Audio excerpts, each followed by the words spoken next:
हमारा तो काम है देश का भगवाकरण करना। हम तो देश का नहीं, हम तो पूरी दुनिया का भगवाकरण करना चाहते हैं। हम पूरी दुनिया को आर्य बनाना चाहते हैं। हमारे धर्म का तो सिद्धांत है। पाप नहीं कमाना, किसी निर्दोष को मारना नहीं, लेकिन फुंकार मारना और जो तुझे कष्ट दे उसको मारना कभी अपने जीवन में मत छोड़ना। एक मिनट हाँ मैंने पढ़ा है और जब चाहो कुरान लेकर आ जाऊंगा। सुनो मेरी, गीता की छोड़ो तुम, तुम्हारी औकात गीता पे बात करने की नहीं, उसे छोड़ दो तुम। तुम्हें जब करनी हो मेरे बात कुरान पे करना, कुरान पे करना। तो सुनो, मैं हिंदुओं से कह रहा हूँ, मैं तुमसे बोल ही नहीं रहा हूँ। लोग कहते हैं तुमने बार बोर्ड लगा रखा कि मुस्लिमों का प्रवेश वर्जित है। आप ये कहो ना मुस्लिम आते किस लिए हैं? आप मुसलमानों से कहो क्या कोई मुसलमान यहाँ पूजा करने आता है? कोई मुसलमान श्रद्धा के भाव से आता है? केवल हमारी बहन बेटियों को छेड़ने के लिए लफंगे आते हैं। यदि आज ये पंचायत ये तय कर उठी कि इस मंदिर में मुसलमान नहीं आएगा और मंदिर का बोर्ड नहीं हटेगा, तो जब तक एक भी खून की बूंद मेरे शरीर में है ये बोर्ड नहीं हटेगा।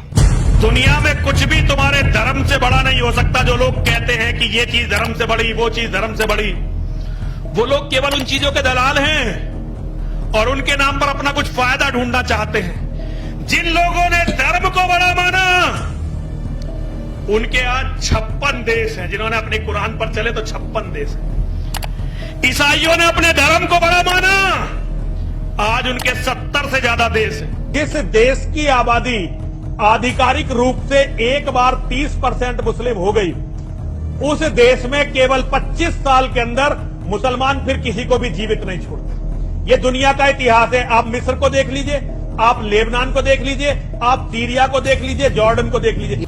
और पढ़े लिखे बच्चों से मैं पूछता हूँ, अरे बेटा 2 बच्चे एक और कर लो। अरे बाबा जी खिलाएंगे कहाँ से?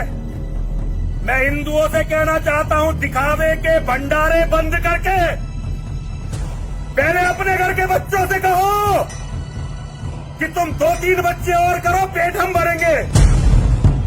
मेरे बच्चों, मेरे शेरों, मैं तुम सभी से ये कहना चाहता हूँ, कुछ भी करके अपने धर्म को बचा लो। यदि धर्म को बचा लोगे तो तुम्हारा अस्तित्व बच जाएगा, तुम्हारा परिवार बच जाएगा, तुम्हारी बेटियां बच जाएंगी, तुम्हारे बेटे बच जाएंगे, तुम्हारा सब कुछ बच जाएगा। यदि धर्म नहीं बचा तो कुछ भी नहीं बचेगा। जिन लोगों ने भी राष्ट्र को बड़ा बताया है वो ज्यादातर वो लोग हैं जो अगले 10-20 सालों में निकलने वाले हैं। वरिष्ठ लोगों ने बताया है, क्योंकि हमसे पहले की पीढ़ी बड़ी कंफ्यूज थी। और जिन लोगों ने धर्म को बड़ा बताया है वो लोग वो है जो अभी युवा है, जिन्हें धर्म को भी बचाना है और राष्ट्र को भी बचाना है। धर्म के बिना राष्ट्र का कोई अस्तित्व नहीं। राष्ट्र एक शरीर है और धर्म उसकी आत्मा है। यदि धर्म नहीं होगा तो राष्ट्र एक निर्जीव लाश है जो बदबू देगी और सड़ जाएगी। ठीक है, मुझे गौरक्षक समझा जाए या गुंडा समझा जाए, मेरे सामने कोई मेरी माँ को खाने का प्रयास करेगा या तो वो मारा जाएगा या मैं मारा जाऊंगा। तो मौलाना ने टीवी पर मेरे से कहा कि जी आप कुरान पढ़ो और कुरान में आपको एक शब्द नहीं मिलेगा जो आतंकवाद की सपोर्ट में हो। मैंने कहा मौलाना तेने मुझे ये घटिया नेता समझ रखा होगा जो तेरी बात में हाँ मिलाते हैं। तेरे से ज्यादा कुरान पढ़ी है मैंने और तेरे से ज्यादा मैंने इस्लामिक इतिहास पढ़ा है। मैं तुझे तेरी चुनौती स्वीकार करता हूँ। जिस दिन चाहे टीवी पर बैठ या कहीं बैठ, मैं तेरे साथ बहस करने को तैयार हूँ। मौलाना बहस छोड़कर भाग गया। मैं बहुत छोटा सा बाबा हूँ, लेकिन मेरा प्रण है यदि कोई मेरे शिष्यों को छेड़ेगा तो अगर मेरी एक भी सांस बाकी होगी तो मैं उसे छोड़ूंगा नहीं। मेरा एक भी बच्चा, मेरे होते हुए मैं ये नहीं कहता कि वो मारा नहीं जा सकता, लेकिन उसका बदला नहीं लिया जाएगा, ये कभी नहीं होगा। क्योंकि जितने भी लोग इस मंदिर से बाहर जाएंगे केवल लाश के रूप में जाएंगे, कोई भी जिंदा इस मंदिर से हमने से बाहर और ये याद रखना, पहली लाश यदि किसी की होगी तो वो नरसिंहानंद सरस्वती की होगी। कोई नेता हमारे पीछे ना खड़ा हो, ना हमें नेताओं की जरूरत है। नेताओं को हमारी जरूरत होती है। हमारे सारे शिष्यों के पास लाइसेंस हथियार है। हाँ, हम तो अपना शिष्य उसे बनाते हैं जिसका हथियार हो। जिसका हथियार ना हो, जो खाली जुबानी चलाता हो ना, दूर रखते हैं। आपने बोला कि आप धर्म के नाम से कभी किसी के खिलाफ नहीं जाएंगे। आपने यहाँ लिखा है धर्म नहीं बचा तो क्या बचेगा? मतलब कहीं ना कहीं आप धर्म का इस्तेमाल कर रहे हैं एक इस्तेमाल दूसरे नहीं- धर्म को नहीं। अटैक करने में। आपने अटैक बोला आपने मुस्लिम क्यों मस्जिद में नहीं, है। सुनिए एक मिनट सुनिए। अगर मैं ये चाहता हूं कि मेरे बच्चे जीवित रहें तो क्या मैं दूसरे धर्म का अटैक करूं? आपको क्या लगता है, क्या हिंदू को जीने का अधिकार नहीं है?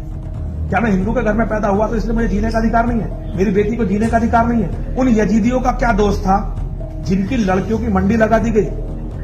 अगर कल यहाँ आईएस आया तो आप ऐसे बालों में घूम सकेंगी? आप इस तरह इस ड्रेसअप में घूम सकेंगी यहाँ पे? लेकिन मैम जी कानूनन तौर पे तो गलत है। कानूनन क्या मतलब कानून का? कानून हजारों साल पुरानी परंपराओं को कानून कैसे वो रोक देगा? कानून रोक के दिखा। ऐसे ढूंढी बाबाओं के लिए हम क्या कर सकते हैं? और हमारी जो आज स्थिति हिंदुओं की दुर्गति है उसका सबसे बड़ा कारण है कि हमारा साधुओं का सिस्टम कमजोर हुआ है। इसे दोबारा से ठीक करने की जरूरत है। हम लोग प्रयास कर रहे हैं, लेकिन प्रयास अभी बहुत कम है। इससे अधिक प्रयास होने चाहिए।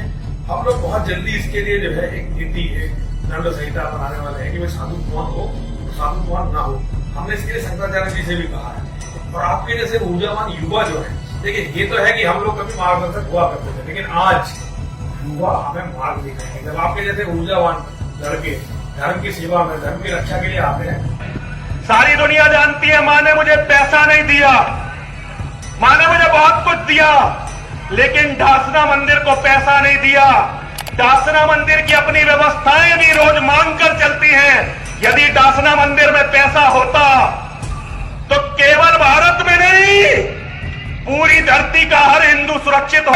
मेरा अंत यदि जेल में नहीं हुआ या बम से फटके नहीं हुआ या गोलियों से नहीं हुआ तो ये हिंदुत्व की हार होगी। लेकिन आप जिसे आप कहते हैं भगवा करना, वही करना है, वही उद्देश्य है। और उससे कम उद्देश्य को मानने वाले लोग आप समझिए कि वो धर्म पे गद्दार है। क्योंकि जहां ना धर्म टूटा वहां वहां राष्ट्र टूटा। अखंड भारत कहाँ रहा अखंड भारत? उसका एक ही कारण है धर्म का टूटना। और आज हम इसीलिए लड़ रहे हैं कि हमें धर्म को एक रखना है। महाराज जी बहुत बहुत धन्यवाद, बहुत बहुत आभार आपके इन सुंदर शब्दों के लिए। और आशा करते हैं कि साइबर सिपाही की जो हमारा स्थापना दिवस है परसों, उसमें आके आप युवाओं को एक नई ऊर्जा देंगे, नई दिशा देंगे। जय श्री राम। मेरे आपने बोला कि पूरे अंधेरे में गोली खा करके वहां- आवाज पे गोली, आवाज पे कभी आजमाई। आप मंदिर आइए, कभी मेरे कम से कम 20 ऐसे शिष्य हैं जो आवाज पे गोली मार देते हैं। 20 शिष्य पूरे हिंदुस्तान में, केवल मैं एक बाबा हूं जिसके शिष्यों में इतनी ताकत है कि वो आवाज पे गोली मार सकते हैं। मैं किसी दिन दिखाना चाहूंगा।